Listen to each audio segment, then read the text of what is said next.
في خطوة لإثارة المزيد من التوتر والتشويش على المغرب، نشر موقع إلكتروني تابع للبوليساريو قبل قليل خبراً لعربات عسكرية قال بأنها متوجهة إلى محيط منطقة الكركرات التي تعرف توتراً شديداً في الأيام الأخيرة.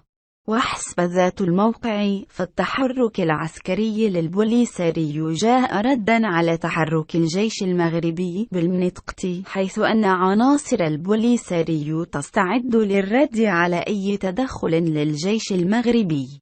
من جهة ثانية، يجمع أغلب المحللين أن ما تقوم به البوليساريو هو رد فعل على تجاهلها من طرف المنظمة الدولي ومعرفتها المسبقة بتصويت الدول الإفريقية لصالح عودة المغرب للاتحاد الإفريقي، خاصة وأن الأمم المتحدة لم ترد على رسالة زعيمها إبراهيم غالي الأخيرة مشبه تحركات الانفصاليين العسكرية بشطحات الدك المذبوح هدفها الضغط واللفت الانتباه عنه والتشويش على التحرك الدبلوماسي الأخير.